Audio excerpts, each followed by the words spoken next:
ప్రియమైన స్నేహితులారా, యేసువారి ఘనమైన నామములో శుభములు వందనా తెలియజేస్తా ఉన్నాను. యెషయా గ్రంథము 40వ అధ్యాయంలో వ్రాయబడిన ఒక మాటను నేను మీ గమనానికి తెస్తాను. 29వ వచనములో ఇలాగా వ్రాసి ఉంది: సొమ్మసిల్లిన వారికి బలమిచ్చువాడు ఆయనే, శక్తిహీనులకు బలాభివృద్ధి కలగజేయువాడు ఆయనే.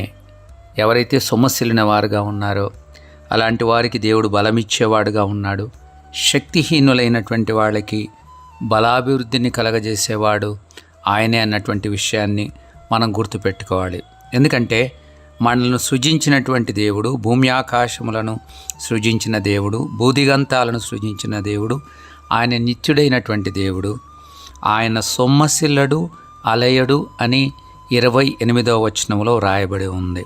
ఎవరైతే యెహోవా కొరకు ఎదురు చూచే వాళ్ళుగా ఉంటారో వాళ్ళు నూతన బలము పొందుతారు. మన యాత్రలో, మన యొక్క ప్రయాణములో, దేవుడు మనకిచ్చిన ఈ జీవితంలో అనేక పర్యాలు మనము సొమ్మసిల్లిపోయే వారంగా ఉంటాము.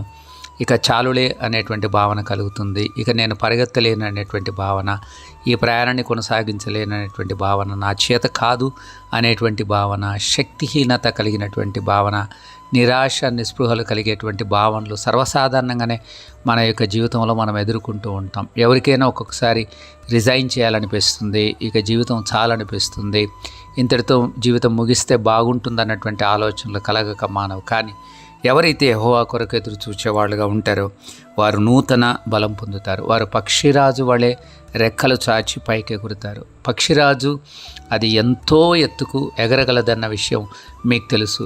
ఏ యొక్క పక్షి కూడా ఎగరనంత ఎత్తుకు పక్షిరాజు ఎగురుతుందన్నటువంటి విషయం మీకు తెలుసు. ఆ పక్షిరాజు యవ్వనంలాగా దేవుడు మన యొక్క యవ్వనాన్ని ఆయన నూతనపరిచేటువంటి వాడుగా ఉంటాడు. మనం పరిగెత్తే వాళ్ళంగా ఉంటాము, సొమ్మసిల్లక నడిచిపోయే వాళ్ళంగా ఉంటాం. మనం దేవుని మీద ఆధారపడేవారుగా, దేవుని కొరకు ఎదురు చూచేవాళ్ళగా ఉన్న పక్షంలో మన యొక్క స్ట్రెంగ్త్ దేవుడు రెన్యూ చేస్తాడు.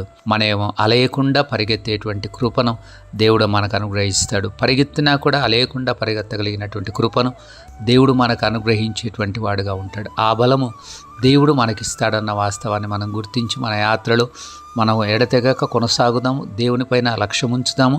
యెహోవా కొరకు నిత్యము ఎదురు చూచే వాళ్ళంగా, ఆయన యందు నమ్మకించే వాళ్ళంగా ఉండడానికి దేవుడు మనల్ని సిద్ధం చేయనుగాక.